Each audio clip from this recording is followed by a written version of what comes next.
Hello friends, प्रसाद academy रे आपनको स्वागत जनाऊँगी।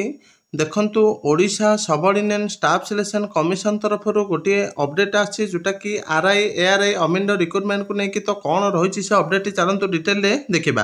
तो जो मैंने लेटरटा को निजे डाउनलोड करके पढ़ाई चाहते आम टेलीग्राम चैनल जोटा कि प्रसाद एकेडमी से पीडीएफ प्रोवाइड कर तो आपने डायरेक्ट टेलीग्राम चैनल रे जॉइन होगी ए पीडीएफ पढ़ी पारे। तो Telegram channel link video description में दि जाए। तो देखो आपण मैंने स्क्रीन में देखिपे यहाँ हूँ गोटे ऑफिशियल लेटर जोटा कि government of Odisha revenue and disaster management department letter number देखो 6345 डेट हूँ 4 मार्च 2024 माने ये कालिकार ऑफिशियल लेटर। तो लेटरटा आम क्या पाखु जाइए देखो फ्रॉम है Dharendra Mahant joint secretary government to देखो the secretary Odisha subordinate staff selection commission Bhubaneswar माने लेटरटा आमर ओ ट्रिपल एसी पाखक पठा जाइए। तो सब्जेक्ट देखो clarification regarding filling of requisition for the post of RI ARI Amin.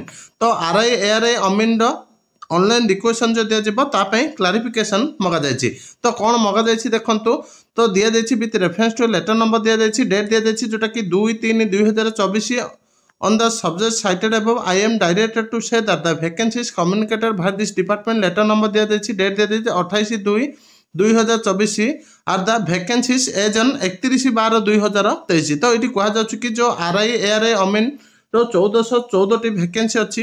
तो यहाँ 23/12/2023 जाए वैकेंसी जहाँ भी वैकेंसी थिला आरआई एआरआई अमीन सेटा 23/12 माने 23 डिसेम्बर 2023 जाए दे दिया जाइए। तो एथिरु किछि संभावना रही कि आपणकर एड भी हो पारे किंतु ए पर्यंत किछि कन्फर्म हो पारो नाही। तो एबे तो एतिके अपडेट आछि। तो नेक्स्ट जहाँ अपडेट आसिला जदि एड हो बोली किछि इंपोर्टेंट अपडेट आसे मु आपण मानको वीडियो माध्यम रे जणैबी किंतु ए पर्यंत सेमति किछि अपडेट आसी नाही। एतिकी ही अपडेट थिला जोटा कि वीडियो रे। तो आपण मानको मु लेटरटा प्रोवाइड कर दोछि हम टेलीग्राम चैनल रे आपण माने डिटेल ले जाई कि देखि पारिबे।